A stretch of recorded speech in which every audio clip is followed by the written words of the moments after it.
Las leyes son coercitivas, las leyes son obligatorias, las leyes son para todos. Las leyes son coercitivas, las leyes son obligatorias, las leyes son para todos. Toma muy poco en cuenta las motivaciones profundas. Salud. Toma muy poco en cuenta las motivaciones personales. La persona comete un delito es juzgada por el delito cometido y la ley no toma en cuenta quién lo hizo, por qué lo hizo. A veces se tiene que utilizar, como habíamos hablado en la clase anterior, de que había personas que se les consideraba por una enfermedad demostrable. En el caso, por ejemplo, de la esquizofrenia, que era imputable, que la persona pudiera cometer un delito, se tomaba una medida de protección. La medida de protección al final es, bueno, te voy a proteger, estás enfermo, pero te protejo enviándote a una casa para que te puedan compensar. Pero una vez que estás compensado, te vas a la casa. Esa es la medida de protección, ¿no? A la final elimina la libertad. Son medidas de protección. Por la tal vez, como dije, la cosa es sancionar aquello que está observado por la ley. Y en el caso de las ciencias forenses se abre un abanico de probabilidades. Un abanico de probabilidades porque las ciencias forenses van en auxilio de una correcta administración de justicia. La justicia quiere objetividad, quiere cosas claras para poder sentenciar o para poder absorber un delito, ¿no? Vamos a hacer un sobreseimiento del caso, ¿no? En ese sobreseimiento del caso, el caso efectivo que tiene razón de ser. Pero si el caso de ser está bien sustentado, puede sancionar, como no sancionar también, que está bien si no se quiere sancionar. Entonces ahí aparecen dos términos que hay que diferenciar bien. ¿Qué cosa es la criminología? ¿Qué cosa es la criminalística? ¿Verdad? ¿Qué cosa es la criminología y qué cosa es la criminalística? Que hay que saber diferenciar bien para entrar a las ciencias forenses. Entonces la criminalística es el estudio de la escena del delito. La criminalística es el estudio de la escena del delito. Es el estudio de la escena del delito. Entonces, aquellos que les gustan las películas de CSI Miami, CSI New York, es interesante, ¿no? Porque el equipo va y va al estudio de la escena del delito. Ponen una línea, ponen una cinta amarilla, cierran la escena del delito para que no se contaminen y los profesionales entran a la escena del delito para tomar las muestras de ese delito, que puede ser un homicidio, un suicidio o cualquier otro delito cometido. Cierran y el equipo entra a recoger las muestras. Eso se llama criminalística de campo. Criminalística de campo. Y la otra es que una vez que toman las muestras, ustedes van a ver que les gusta como el CSI, etc. CSI New York, CSI Miami. Ven, ¿no? Cierran, ponen una cinta amarilla, cuidan la escena del delito y toman fotos, se agarran, recogen muestras con guantes, que no hay contaminación, cierran las muestras obtenidas. El cadáver, una vez que es tomado, en qué posición está, es recogido, y todo lo que se recoge de la muestra es llevado al laboratorio.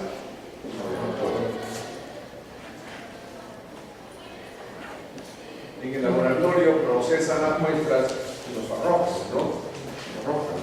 Nos dan resultados.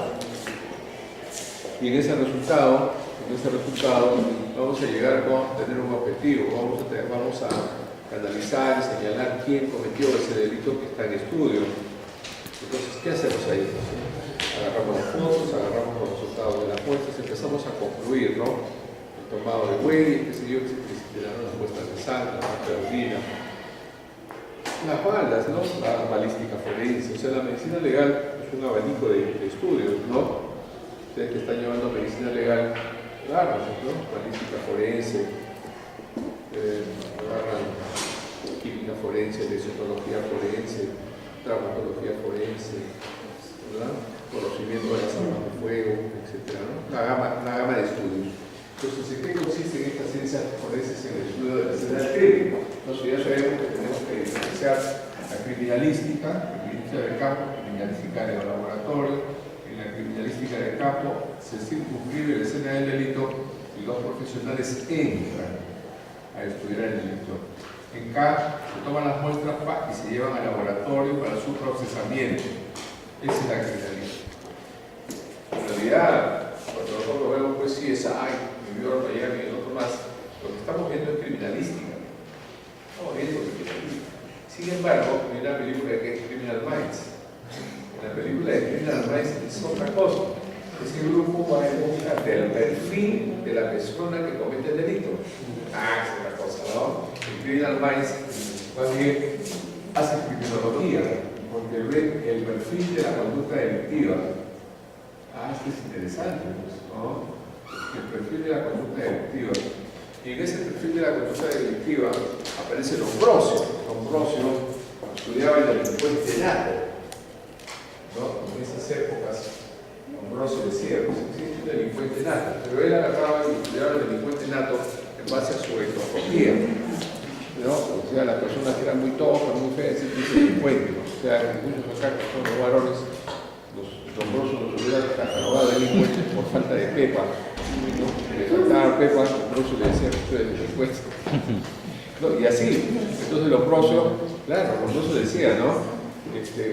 Clasificaba al delincuente por delincuente nato, pero por su fenotipo. O sea, como decía, pues, que era un poco feo como nosotros, ya se veía este delincuente. Pero después se dieron cuenta que Lombroso tenía razón, que existe el delincuente nato, pero no por el fenotipo, sino por el genotipo. Y el genotipo daba como respuesta el psicotipo, la estructura de personalidad. Entonces, cuando entramos al estudio criminológico, criminología, el perfil de la conducta delictiva, cuyo representante es Lombroso, lo que hacemos es ver las características. ¿Qué características tiene? ¿A qué edad comete el delito? ¿Qué tipo de víctimas tiene? ¿Cuál es la rutina que posee esta persona? Para ver más o menos de qué edad puede tener, cuáles son las características, cuáles son sus tendencias, qué tipo de mujer busca, la frecuencia en lo que busca, qué es lo que busca en cada delito, la forma en que lo hacen, para darnos un perfil, ¿no? Las dos son interesantísimas. En el caso de criminología, por ejemplo, vemos en nuestro Perú el perfil criminológico. ¿Cómo es el perfil criminológico, por ejemplo, de la García? ¿No? ¿Cómo es el perfil criminológico de Mori, ¿no? ¿Cómo es el perfil, no? Son perfiles, de qué manera actúan, dónde nacieron, cómo nacieron, qué hicieron, por qué hicieron, su desarrollo a través de las personas y cómo van manejando, ¿no? Las características de manipular a las personas del entorno. Son grandes manipuladores, porque para que nosotros podamos haber votado por cada una de esas personas en su momento, significa que nos convencieron, ¿no? Entonces una persona que convence a miles, millones de personas, tiene pues una capacidad de manipulación y después que quita el velo y se ve, ¿no? La marcha que hizo Toledo con los cuatro suyos, ya abanderando a Toledo como un emblema a seguir, y después ¡pum! Entonces tienen esa capacidad de convencimiento. Entonces la criminología estudia ese perfil, ¿no? Muy diferente, por ejemplo, a los perfiles de personas que cometen delitos con violencia, ¿no? En el caso, por ejemplo, de Gringacho, cuando hicieron el perfil de Gringacho interesante, ¿no? Porque él crece en un ambiente sin madre, el padre los abandonó, la abuela toma su poder de él, pero el tío lo mete rápidamente de su niñez en una banda de criminales. Entonces, ¿cómo lo va formando, no? Perfiles, ¿no? Personas sádicas, también sádicas, donde disfruta del placer, desde niño mata a una gestante, o sea, comienza su carrera delictiva. Ese es el perfil criminológico de Gringacho, ¿no? Entonces, cada uno de los delincuentes tiene un perfil, un modus operandi, que la criminología va a ser el estudio respectivo de ese delito. Entonces, nosotros, antes de empezar a las ciencias forenses, tenemos que ver la diferencia entre criminalística y criminología, ¿verdad? La criminología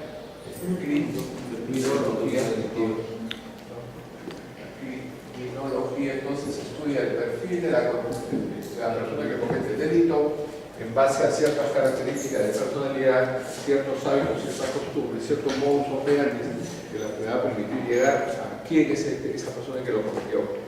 Sin embargo, en la criminología hay que tener en cuenta dos cosas. En la criminalística, la criminalística del campo, todos los profesionales van en busca de cada uno con su profesión, en busca de ver quién es esa persona que cometió el delito y después llevarlas al laboratorio para su procesamiento, ¿no?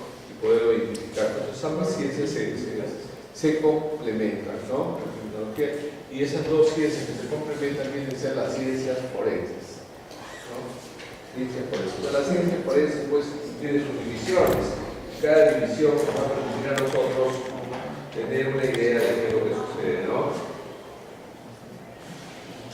Ahora bien, como es, ¿no? Los ojos no ven porque la mente no sabe. Los ojos no ven porque la mente no sabe. Entonces tenemos que estar. Ustedes cuando se reciban se van a dar cuenta que una de las profesiones que más cerca está al campo del derecho es la medicina, ¿no? Y a veces uno tiene que lidiar con personas que no conocen, ¿no? Hay una fórmula de la metilación, de la degradación del alcohol, ¿no? Yo puedo cometer un delito, estar completamente ebrio y no acordarme. Me sacan una muestra de sangre después de 6 horas, pero el alcohol se comienza a degradar, ¿no? Se comienza a degradar después de las 5 horas. De tal manera que si me toman a las 5 o 6 horas una muestra de alcohol, no es la misma que la concentración de alcohol que tuve 4 o 5 horas atrás. Y para eso hay una fórmula, ¿no?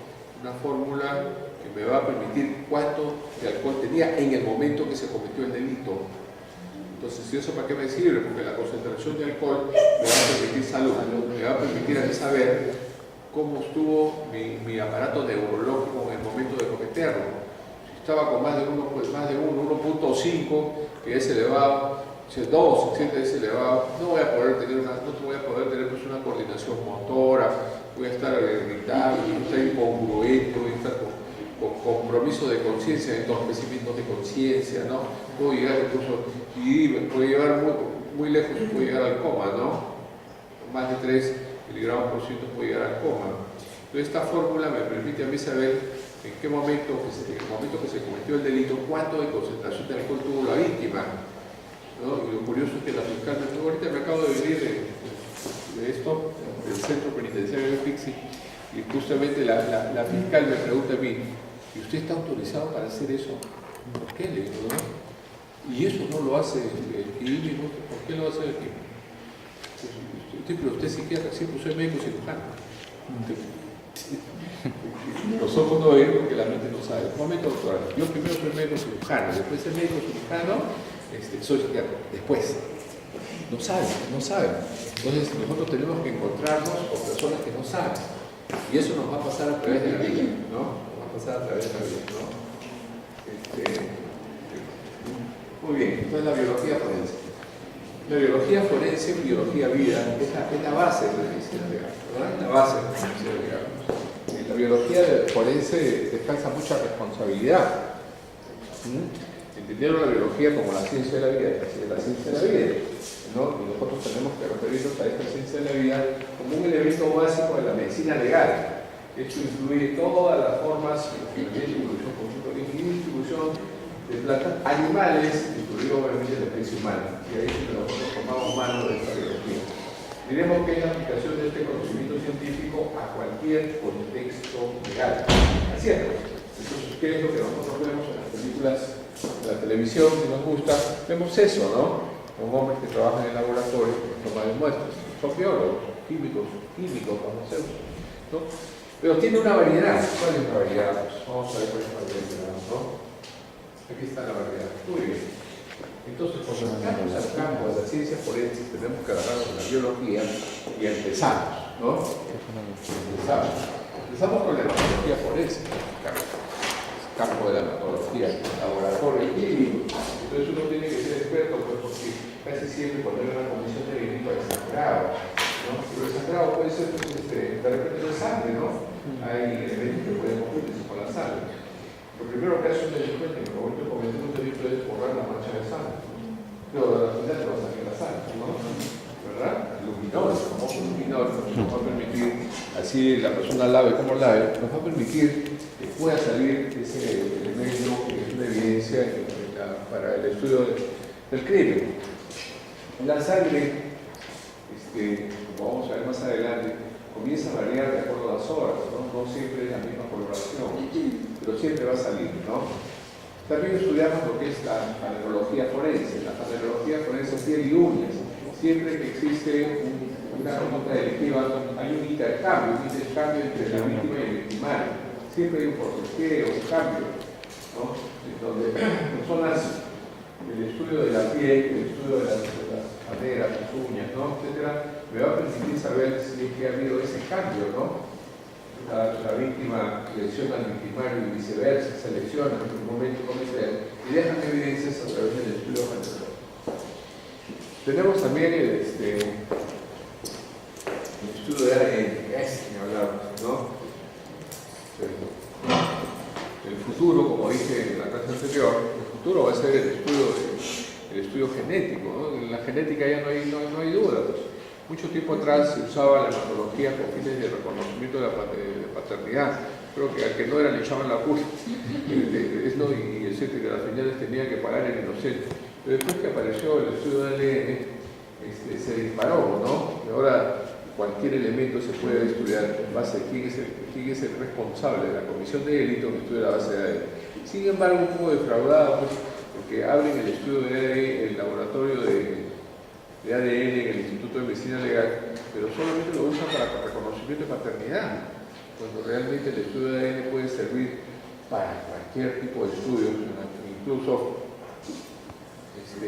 el estudio a nivel laboratorial del líquido cefalorraquídeo y los neurotransmisores y receptores para ver en criminología el perfil de personalidad, ¿no? El perfil genético de las estructuras de personalidad, ¿no? Es interesante, ¿no?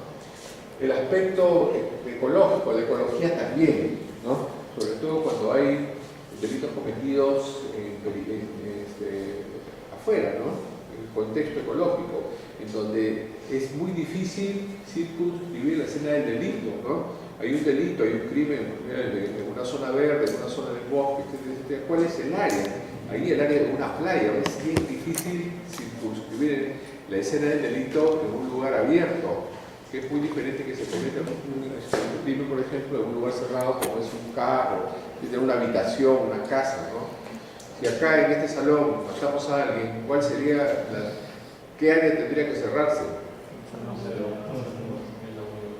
El aula. Todo, pues. Porque yo puedo matar acá a alguien y dejar la pistola en otro lado, los baños, ¿no? Realmente sería todo, ¿no? Pero acá sería el estudio inicial, ¿no? El estudio inicial de esta escena, el estudio inicial, de acuerdo al contexto, ¿no? Porque acá también hay ecología que estudiar, ¿no? Hay áreas verdes, etc. O sea, la intuición y la experiencia nos hace ubicarnos dentro del área en donde se puede haber cometido el delito.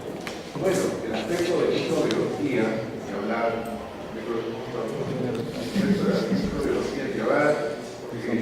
de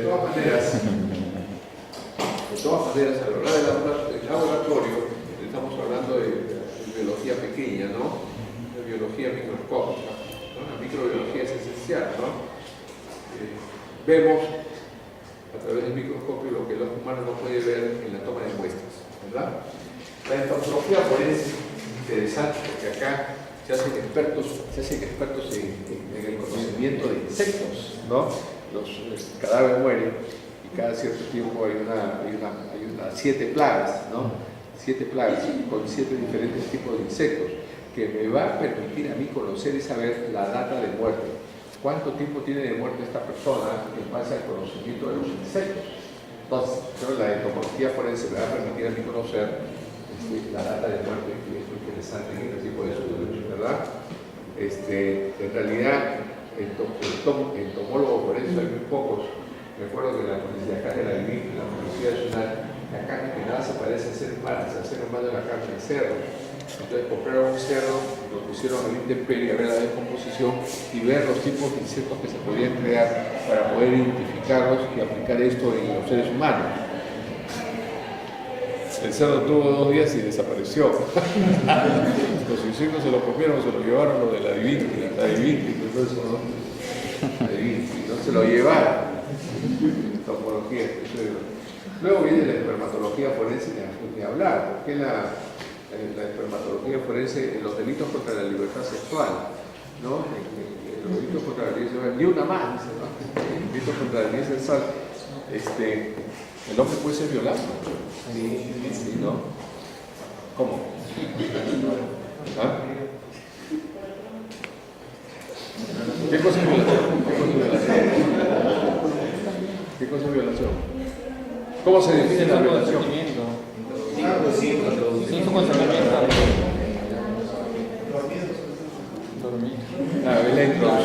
Es la introducción del pene o análogo en cualquier orificio del ser humano, ¿no? Claro, no solamente puede ser el pene, no puede ser los dedos, un palo, cualquier cosa que metas en un orificio está considerada como violación. Entonces el hombre sí puede ser violado, ¿no? No. Pero a un hombre lo pueden violar utilizando sus órganos genitales, ¿no? ¿Cómo? Claro, lo amarran a uno y lo obligan en contra de su voluntad. No. ¿Puede ser? ¿Puede ser o no? A un hombre lo amarran, lo seducen y la mujer lo viola. Sí, eso fue. También. En Rusia salió una noticia, ¿no? Hay guerras Pero ahí ya no estaría la definición de violación, ¿no? Ahí no estarían metiendo en ningún orificio nada, ¿no? No. El hombre puede ser violado, ¿no? Puede ser, ¿no? Bueno, la espermatología forense pues interesante, porque vamos a ver ahí también todo aquello que es concerniente al estudio del espermatozoide. No todos los espermatozoides son iguales. Hay espermatozoides, hay azoospermia, ¿no? La persona no tiene espermatozoides y le echan la culpa de embarazos. Eso también se ve. ¿En qué casos, por ejemplo, el hombre puede no tener espermatozoides en el semen?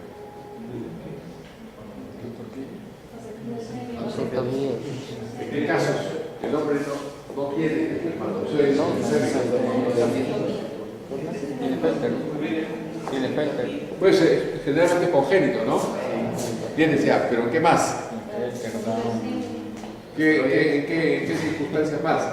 El hombre puede no tener espermatozoides en el semen. Síndrome de Cartagena. ¿Ah? Síndrome de Cartagena. ¿Perdón? Síndrome de Cartagena. ¿Cómo es eso? Hay una Enfermedad ciliar. enfermedad en los Pero es cilios. congénito también. Una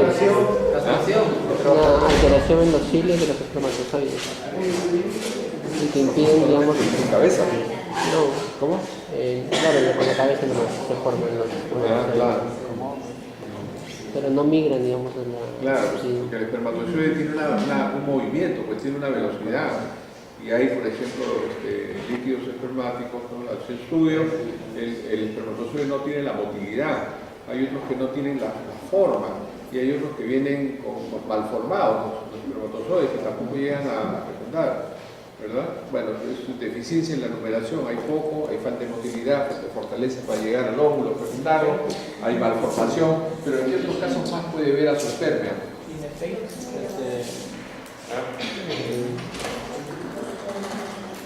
Buena radiación. Claro, la vasectomía, ¿no? La vasectomía, ¿no? La vasectomía, en el momento planetario, te hace la vasectomía, no hay espermatozoides del semen, ¿verdad? El que se hace la vasectomía tiene licencia para matar. No para nada. Para sin carga. Bien, entonces Ahorita nomás, la proteína nomás. en la escena del delito, ¿qué cosa es lo que más frecuente tomamos dentro de la escena de la criminalística del campo? Tomamos muestra de sangre, de semen, pelos, humos, pies, secreción vaginal, orinas, heces, secreción vaginal, secreción lacrimal, sudor, moco, saliva, para ver estudios de ADN, líquido amniótico, que está mecónico, calor, segundo en casos de aborto, ¿no? Insectos para ver la data de muerte, ¿verdad? Restos de tejidos orgánicos, sangre unguial, lo que comentábamos hace un momento, ese intercambio que hay entre la víctima y el primario, buscando muestras, ¿no? de que pudiera haber entre otras cosas que se toman. Pero casi siempre es esta sangre, ¿no? La sangre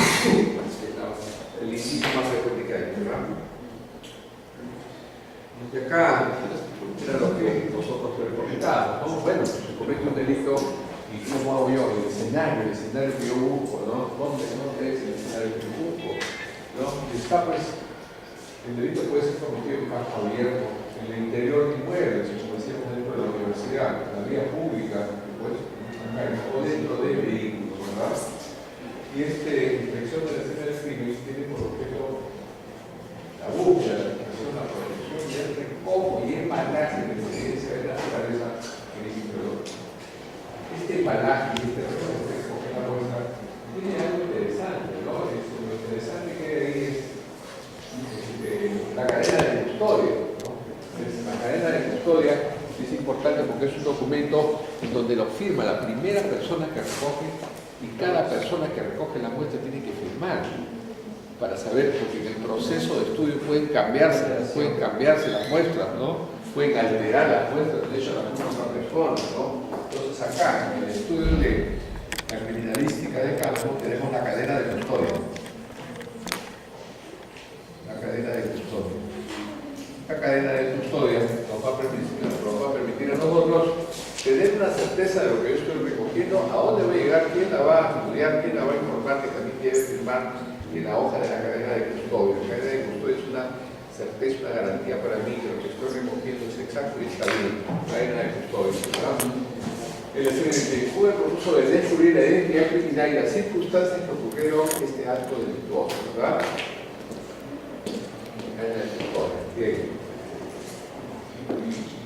Emprendas también, ¿no? Eso creo que es una de esas películas en que uno comete el delito y se viste todo de plástico para que no haya ese intercambio, ¿no? Para no dejar nada de huella. Pues, las prendas también, ¿verdad? Prendas, vamos a encontrar qué cosa.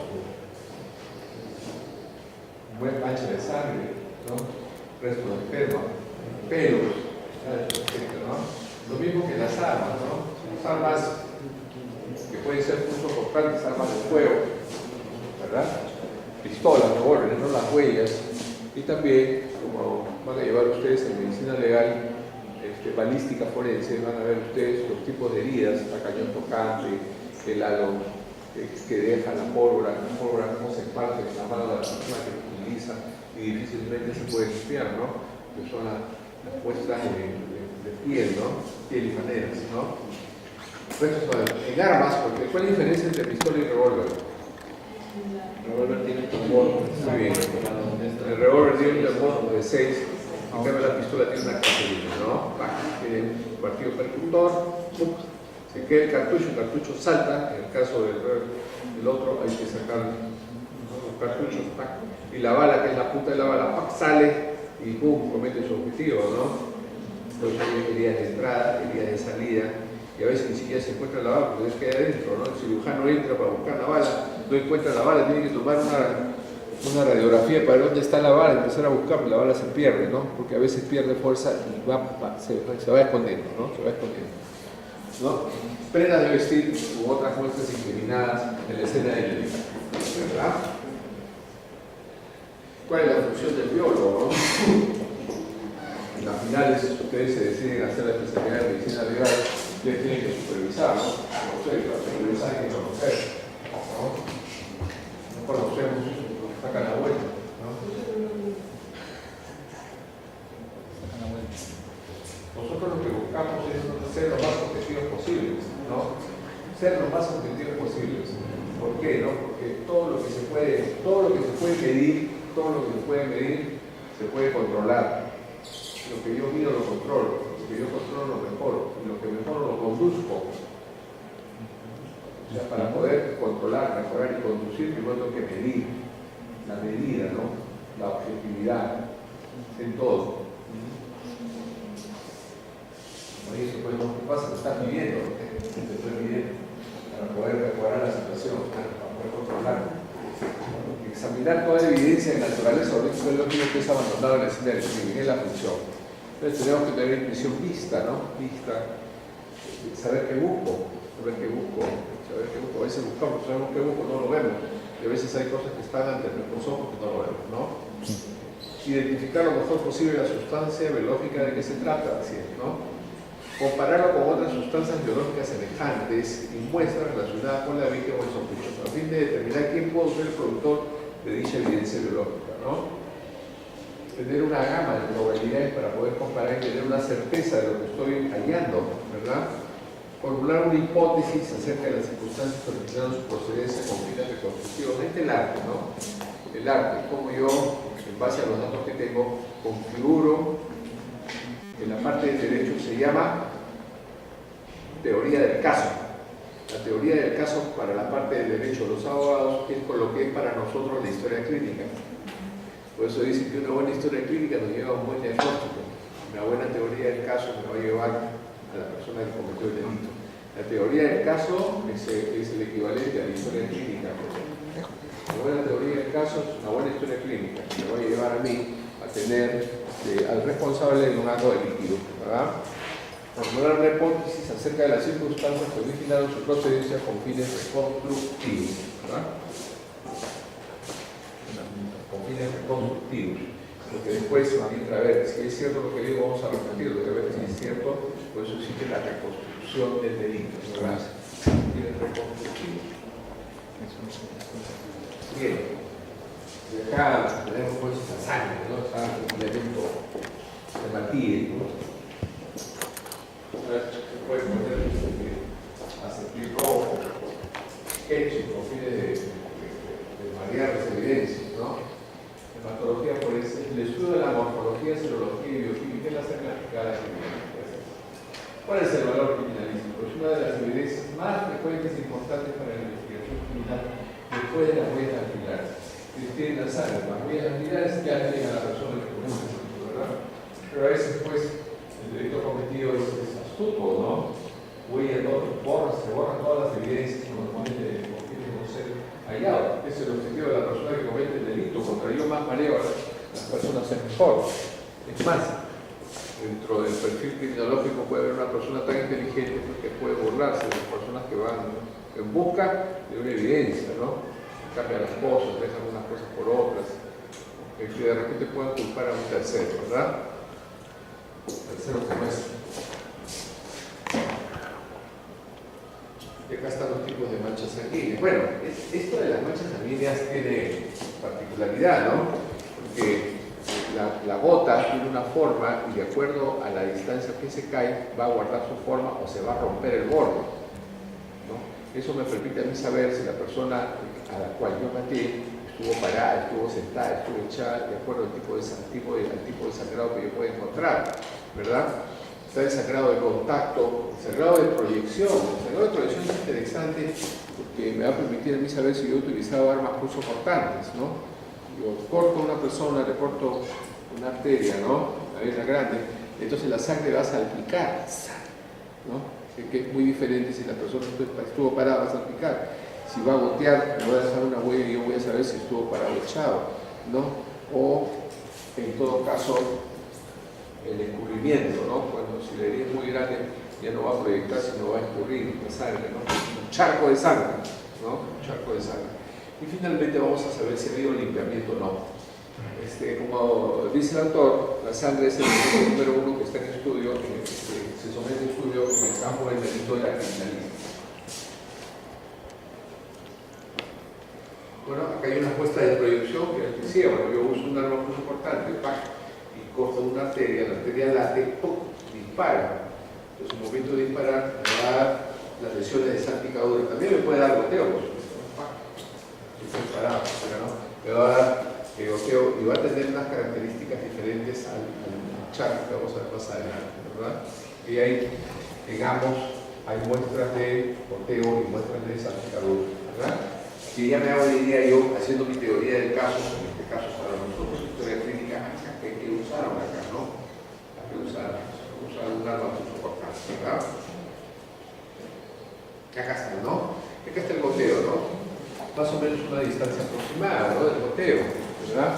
A una altura de 10 centímetros, 10 centímetros un poco, ¿no? Centímetros. La gota de sangre, pues, el borde no se rompe, o sea, es una gota de sangre con bordes regulares, no se rompe, ¿verdad? Conforme va subiendo la altura, 15 centímetros, 25, 40 centímetros, cae la gota, ¡pac!, se rompe el borde, ¿verdad? ¿Qué me da a mí la idea de saber si esta persona, como dije, estuvo parada, sentada, echada, en qué posición, qué queda más usada, ¿verdad? ¿Ah?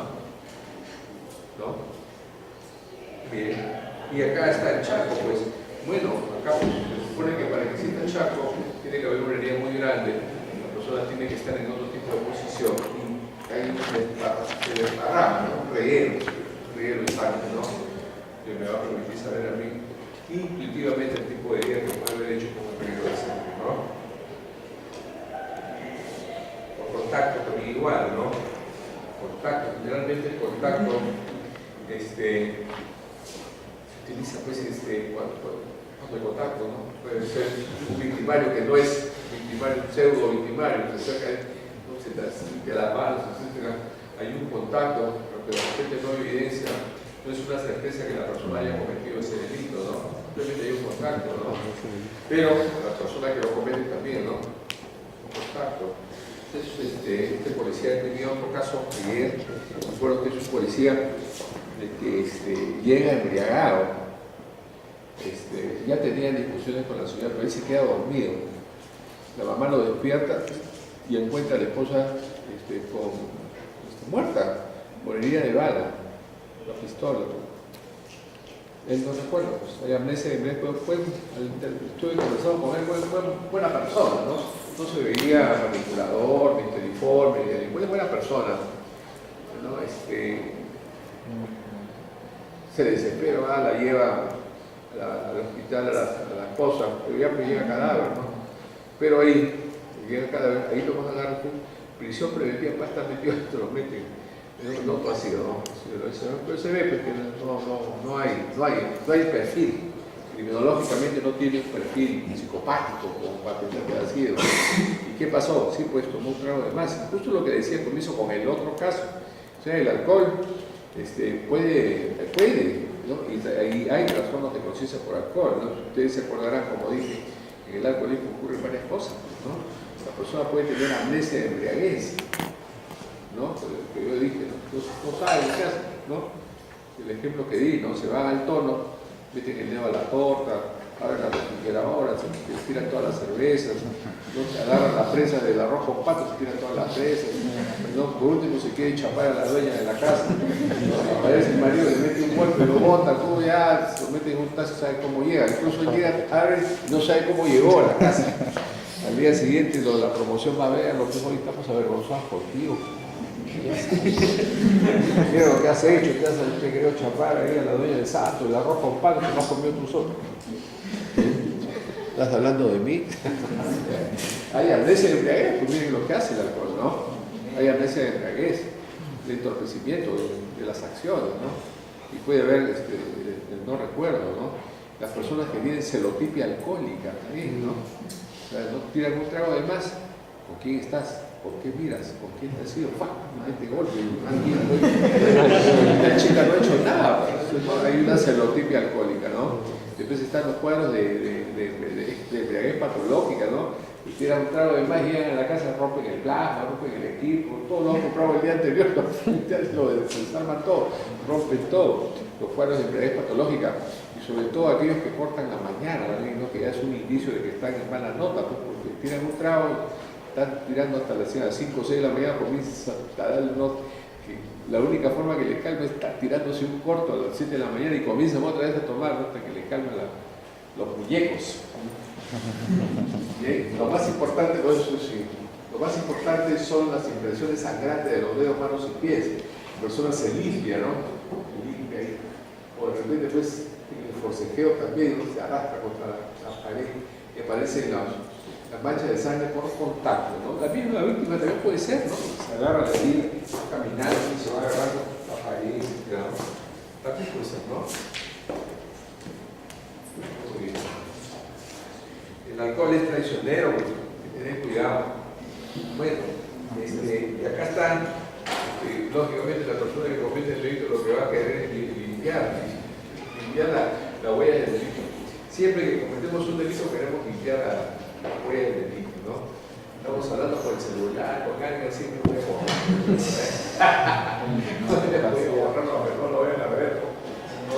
no quieren dejar la huella del celular, se lo llevan pero hasta dentro del calzoncillo, creo, para que no lo vean, porque está la huella del dedito, la huella del dedito. Igual acá, ¿no? El arma puso cortantes aquí y limpiar como sea, entonces por ahí queda la marca, ¿no? Ahí está la impregnación, también en la ropa y la cama, etcétera. Pasa la textura del soporte, en este caso la textura del soporte viene a ser las sábanas, etcétera, que ven ahí, ¿verdad? Y el cambio de coloración de la sangre es interesante, ¿no? O sea, conforme pasan las horas, el color de la sangre va cambiando. Conforme pasan las horas, ya no es lo mismo. El tiempo que pasa, la verdad que huye. O sea, cuando ustedes hagan algo, tengan que hacer algo, háganlo en el momento que tengan que hacerlo, porque pasa el tiempo, después ya no. La verdad cambia, El tiempo que pasa, la verdad que huye.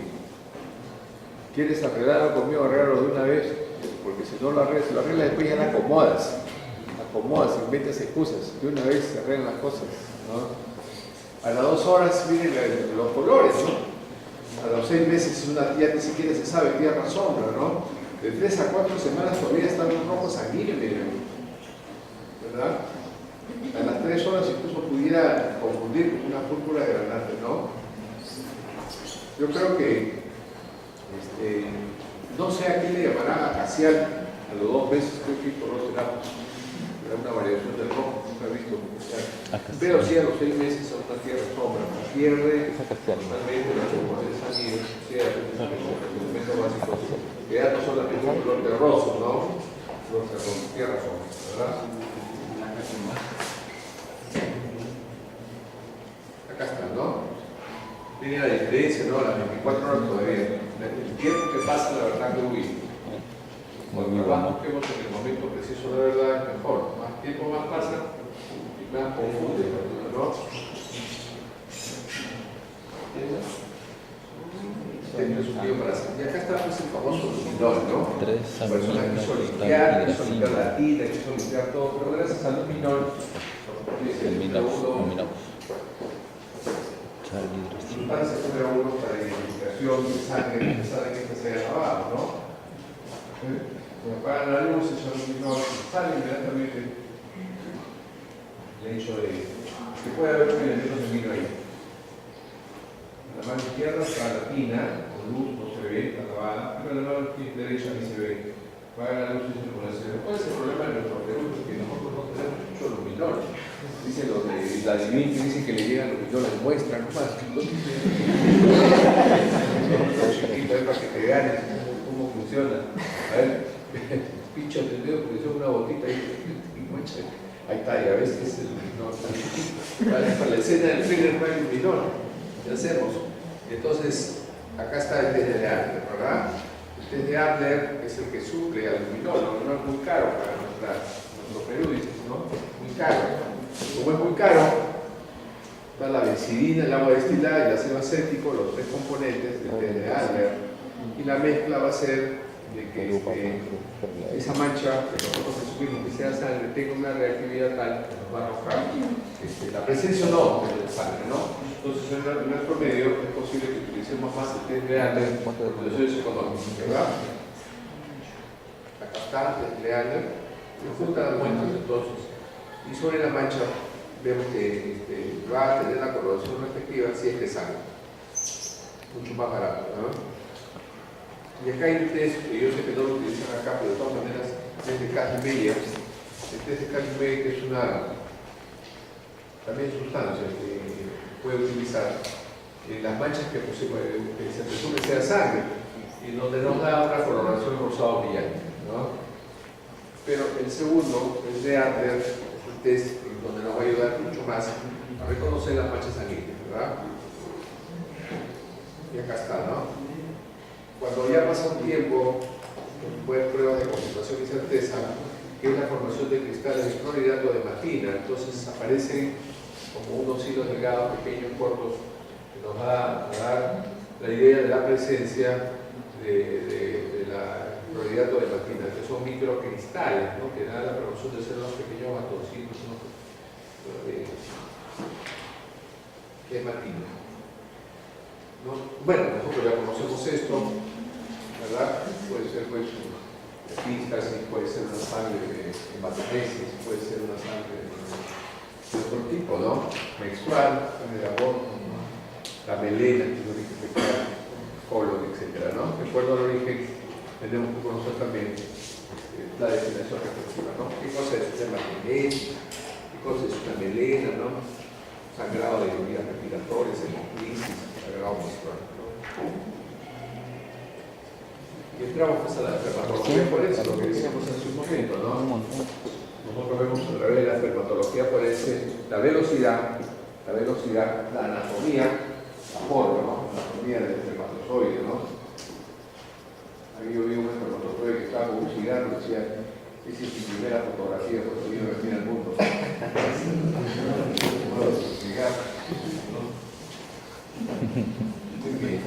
Y la busca, pero no es más que nada el espermatozoide. Buscas el espermatozoide, pero el fin del espermatozoide es buscar el ADN, ¿no?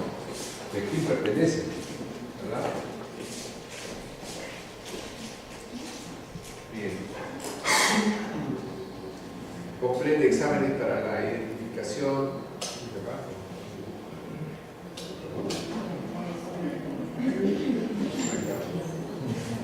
La espermatología forense pues comprende exámenes para la identificación de restos seminales en secreciones espermáticas, ¿verdad? Vaginales, bucales, todas las partes que pudieran tener orificios en donde se define así la violación, la introducción del pene, cualquier análogo dentro de cualquier orificio del ser humano, ¿verdad? El hombre también puede ser violado así, como dice el doctor, el hombre también puede introducirle cualquier elemento análogo al pene o pene también, cualquier orificio, no anal, ¿no? Pero anal, ¿no? Bucal también, etc., ¿no? Estudia la normalidad de los espermatozoides, sí, pues hay espermatozoides que le falta la cola muy corta, no tienen motilidad, hay espermatozoides de doble cabeza que son anómalos, ¿no? Que no fecundan, ¿no? Tipificación por antígenos seguros, a ver, bien.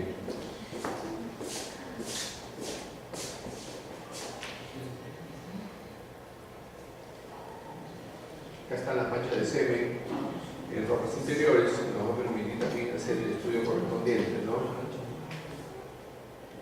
Acá está, mancha de semen, la prueba de fosfatasa ácida para ver la presencia de semen o no en algunos tejidos que se pueda dudar, ¿no? Que puede tener mancha de semen. La prueba bioquímica de fosfatasa ácida, ¿verdad? Luego entramos a lo que es la neurología forense, las uñas, la piel, parece bien, ¿no? Bien.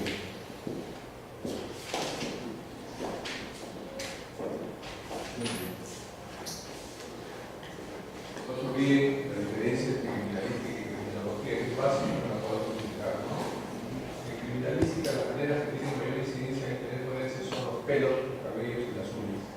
Ahí está el intercambio, ¿no? El intercambio. Cuando uno se encuentra con una dama, para mirarlos del saco, para no saber haber quedado algún pelo. Claro.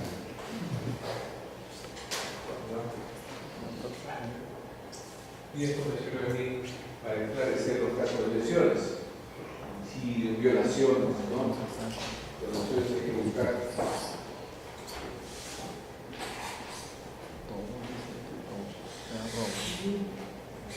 El vello público, el vello pubiano, ¿no?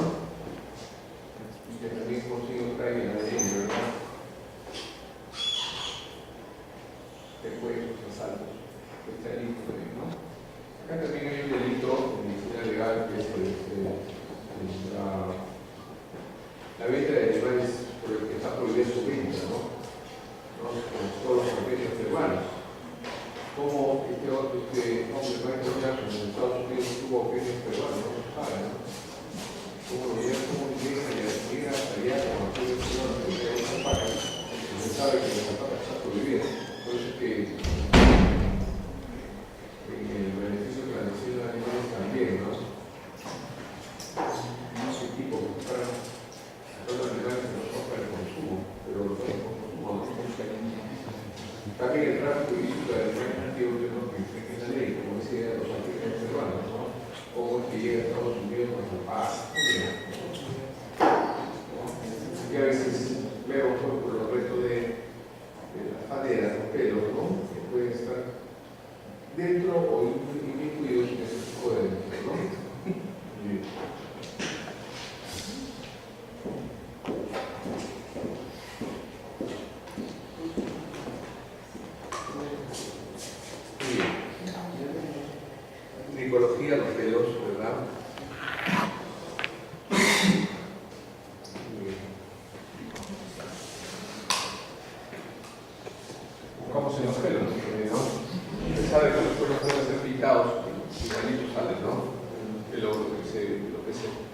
pinta es la parte exterior del pelo, ¿no? Esa es una cutícula, ¿verdad?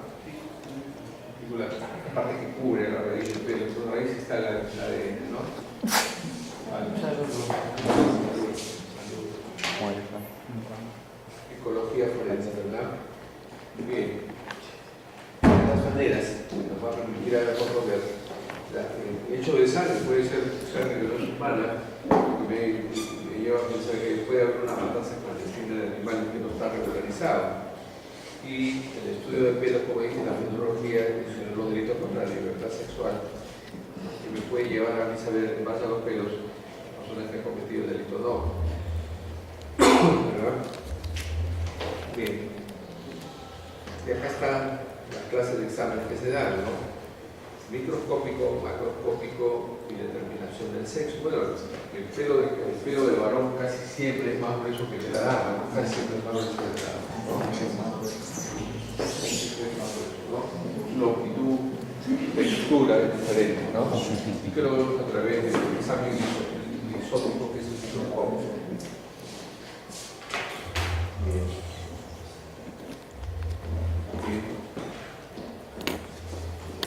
Entonces, ¿para qué hacemos un examen manerológico, no? Pero primero para ver si es de humano o animal, es lógico, ¿no? Me interesa saber, ¿no? Y aparte de ser humano o animal, tratar de ver si es de sexo masculino o femenino y por último el estudio de esto medir con su ADN. En hecho de sangre o violaciones sexuales, por supuesto que también, los fraudes legalmente, los fraudes en peletería, la matanza clandestina de animales, sobre todo los autóctonos peruanos, ¿no? Y otras infracciones a la ley que pudiera haber con respecto a la venta de animales propios de nuestro danzo que pueden ser considerados como ilegales, ¿verdad? Estos animalitos son muy interesantes. Ustedes, los que crían estos animales tienen las personas de altura, ¿no? Que se dedican a la crianza de alpacas, es interesante su vida. No es fácil llegar a ellos, ¿no? A veces, por situaciones de la vida, puede llegar a tener cerca estos animalitos trabajo. Por eso, chiquitas las alpacas son hermosas, son chiquitas, son hermosas. Y yo trabajé en una compañía extranjera que tenía una carretera propia, tenía lo que para como Guajone, que está en Moquegua.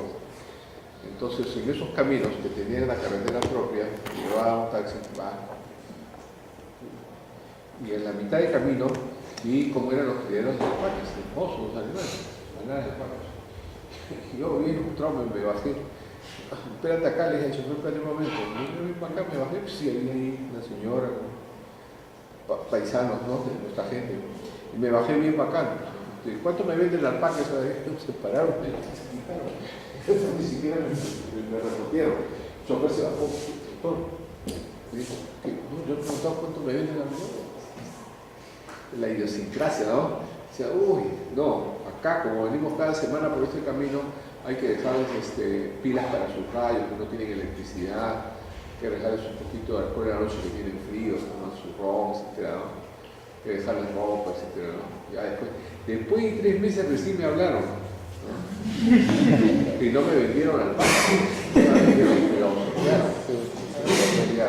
interesante. Está dentro de la ecología, la ecología forense, el contexto, ¿no? La idiosincrasia, ¿no? O sea, cómo son las personas de esas formas, ¿no? No le dicen tropa. ¿Cuál de la tropa le gusta, doctor? Mira, después de 3 meses, ¿verdad? No, por siempre hablaba. Bravo, le ganó cariño, la entomología forense, que es el estudio de los insectos, que me va a dar como objetivo la data de cuánto tiempo tiene este cadáver, cuánto tiempo en base al estudio de los insectos. Como dije, ahí sí la experiencia importa, porque no hay un entomólogo forense, no hay un entomólogo. Como dije, la práctica que quisimos hacer con la carne de cerdo más parecida a la del hombre. El cerdo desapareció el segundo día, se lo levantaron expreso y no se pudo estudiar los tipos de insectos. Pero la identificación es taxonómica, ¿no? Y nos permite dar el estadio de desarrollo con relación a las condiciones medioambientales. A eso también, ¿no? Una cosa es que un cadáver lo tengamos en una zona de mucho calor, que la descomposición es pronta, para que la tengamos, o O de repente pues en un desierto ya no vamos a encontrar ningún insecto, más bien lo que vamos a encontrar es una deshidratación y un secamiento de los tejidos y descomposición. Aparece la momia, pues, ¿no? La momificación, el calor y la sequedad no hacen la sequedad, ¿no? Temperatura, etcétera, hace que la persona no se descomponga. Muy diferente a los climas tropicales que se siente por el más tranquilo, ¿verdad? Y IPM, índice post-mortem. Índice post-mortem. Me venía una pregunta, ¿no? De acuerdo al IPM, te dicen, IPM, instrucción premilitar. Claro, nosotros en la época de colegio, por aquí, nosotros Montenegro, ¿Tom Montenegro viene también a clases? No. Montenegro, no. Nosotros con el doctor Aquino nos conocemos muchos años, hemos trabajado juntos en varias universidades, estamos juntos con el doctor, una persona. Y a veces pues hemos pasado experiencias así, ¿no? Experiencias.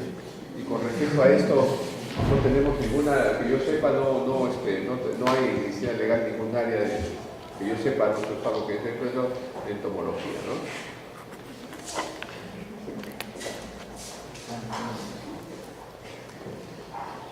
Acá miren ustedes la descomposición del rostro del cadáver, ¿no? Tierra del gusano, ¿no?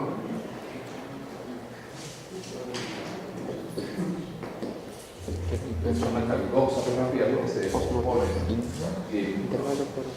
Tiempo y sí, ¿no?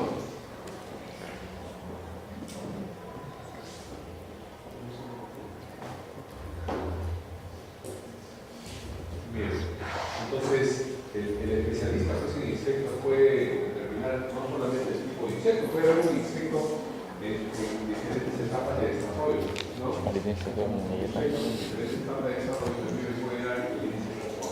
Me decía que en la época del doctor Aquino, que había tratado el IPM, instrucción pre-militar, ustedes lo han llevado. La instrucción pre-militar debe volver, es un curso bien bacán que se dio en el colegio. Ahí nos enseñaban la utilización del FAL, del fusil automático ligero. Echaron unos enanos de este vuelo, doctor Aquino Mato. Uy, nos daba unos risas que con la puta podíamos y hacíamos prácticas en el polígono de tiro en Lima, me imagino que acá también. Y desde escolares que nos enseñaban, usábamos el uniforme pre-militar y el conocimiento de fusil del FAL automático ligero y teníamos exámenes, igualito, 4 periodos igualito. Y era un curso interesante porque siempre estaba a cargo de uno del plano menor, un sargento, esos patos que primero nos pedían esos cortes militares de ese tiempo, su madre, y nos sacaban, nos formaban. Ese curso debe volver, ese curso. Mucho guau, quitaron ese curso, aparecieron los maus, aparecieron los fumones, todo. Por eso me había acordado entomología forense, ¿no? La descomposición cadavérica está totalmente relacionada con una transmisión secuencial. Vamos a analizar. ¿Cuáles son las variables de la aparición de estos sucesos? Ahí está la temperatura, la humedad, la actividad geográfica, como dije, ¿no? El entorno, la exposición en este medio, ¿no? De acuerdo a eso será la descomposición corporal.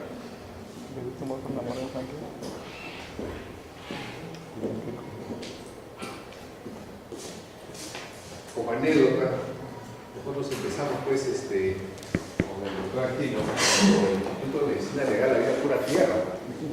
No había, ahorita es una institución, el Instituto de Medicina Legal es un edificio. En ese tiempo, el doctor Aquino era el director del Instituto de Medicina, había una vaca que parecía manga de lo que venden anticuchos. La vaca no había piso, pero era pura tierra. Me acuerdo. En ese tiempo se aperturaba pues, el Instituto de Medicina Legal. Había gente atrás, pero no había luchado por el desarrollo del Instituto de Medicina Legal, ¿no? Y el doctor Aquino, pues, un buen tiempo fue director del instituto, ¿no? Bueno, hizo bastante gestión por el Instituto de Medicina Legal, ¿no? De acuerdo. Sí. En la biología molecular del ADN, entramos a lo que nosotros en algún momento les dije, ¿no? Pero ¿qué pasa cuando dirigen psiquiatría forense? ¿Qué pasa con la estructura de personalidad del hombre peruano? ¿No? Y se ha visto ya que la psicopatía, habíamos dicho, que el lóbulo frontal, que es el encargado de la estructura de personalidad, no tenía conexión con la amígdala. Y la amígdala que está en el centro del cerebro, habíamos dicho que almacena las emociones primarias. La amígdala, en todas aquellas personas que son psicopáticas, tienen una disminución en su diámetro significativo, que son de 7 a 10 milímetros de disminución en su diámetro en todas las personas que tienen psicopatías. Entonces, si todas estas personas psicópatas tienen una disminución, ¿no?, de este elemento del cerebro, también se ha visto que no tiene conexión con el lóbulo frontal. De ahí aparece la inteligencia emocional. ¿Por qué? Porque la amígdala, que está en la mitad del cerebro, en ella están guardadas todas las emociones primarias. O sea, en esa amígdala está la cólera, la ira, la rabia, los celos, la venganza, el odio, ahí está todo. Entonces a veces tenemos emociones primarias, ¿no? Salen y actuamos. Pero ¿por qué no actuamos? ¿No? A veces. Porque la amígdala debe tener conexión con el lóbulo frontal. Esa conexión hace que mis emociones sean controladas, sean moduladas, sean inteligentemente conducidas. Entonces, como decíamos en el ejemplo, ¿no?, encuentro a mi enamorada con mi mejor amigo, los encuentro, claro, ¿no? Llevo a mi cuarto, los encuentro en mi cama todavía. Y yo tengo un arma de fuego. Todas las cosas que pueden pasar, ¿no? Porque la amígdala están las emociones primarias. Pues. Yo puedo agarrar y decir, bueno, los mato a los dos. La venganza, ¿no? Puede ser que lo mate a uno solo, lo mato a él, era mi mejor amigo. A ella la perdono. O puede ser que la mate a ella. No te preocupes, hermano, que eres algo. O puede ser que me mate yo también, ¿no? Claro, nos miro a los dos, no puedo ver esa. Mato, ¿no? O más bacán todavía. Los miro a los dos que están en mi cama. Tiro la pistola, me saco. Un sándwich. Entonces, para no cometer delitos, entonces esa amígdala está conectada con el lóbulo frontal. Entonces, en vez de matarlos, no, más bien, bueno, una venganza pequeña, ¿no? Ya salgan desnudos de afuera, o los mato, los botas afuera sin ropa y ya te vengas. No los matas.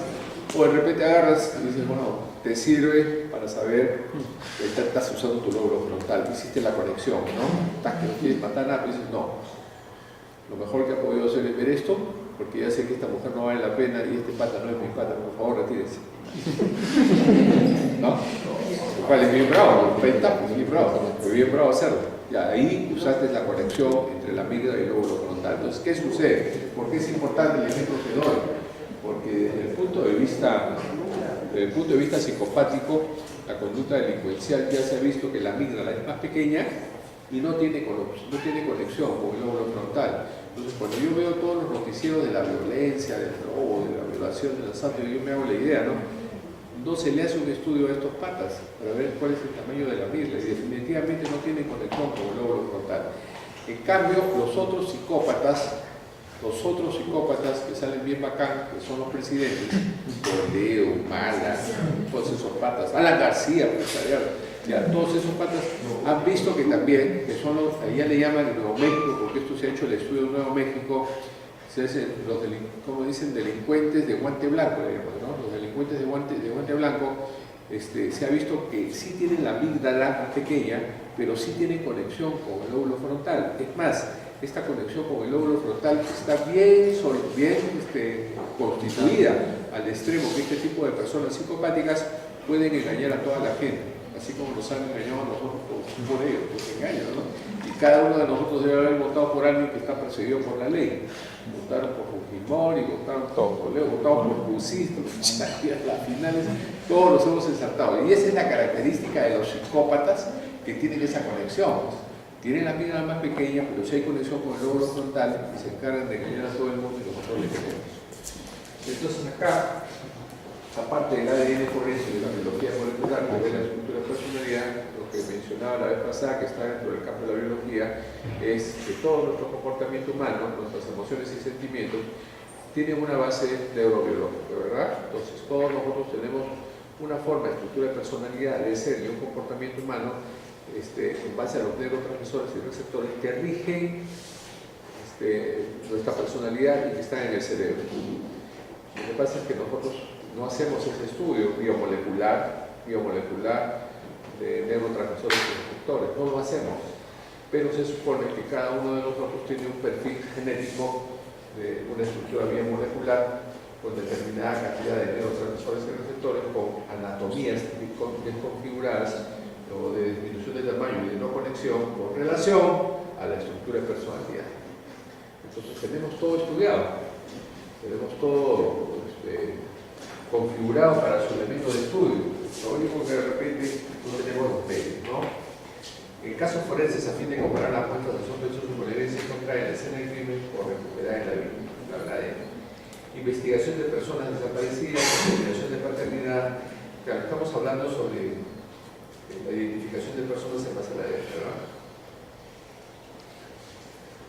Fuentes de evidencia, entonces ya sabemos cuáles son: la sangre, el semen, la saliva, la orina, los pelos, el diente, el hueso, músculo, todo elemento vivo de cualquier parte de nuestro cuerpo puede ser configurado por un estudio de ADN, ¿verdad? Así es, no está muy escaso. Vamos a ver. Bueno, estudio de morfología y funciones psicológicas. La orina también es un elemento de estudio, ¿verdad? Los métodos físicos, ¿no?, que también podemos estudiar, ¿no? Eso sí se puede estudiar, ¿no? Lo que me va a dar a mí un perfil del ADN a través de los líquidos de nuestro organismo, ¿no? De composición de la sal.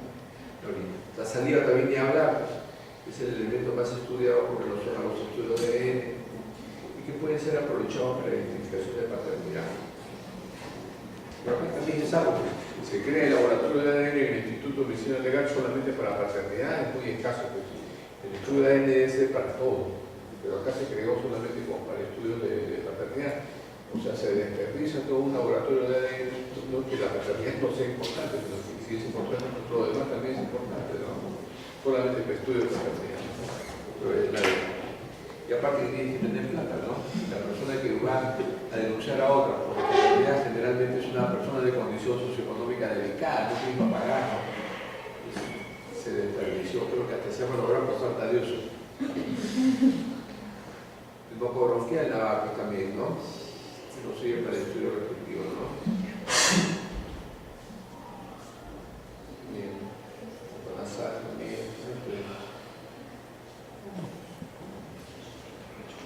La leche y calor, todos los casos de embarazos interrumpidos, ¿no? Por diversos son, ¿no?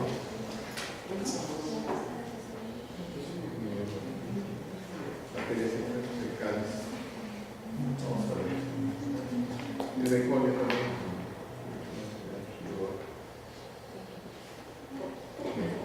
Yo creo que estamos en. ¿Alguna pregunta? ¿Alguna duda?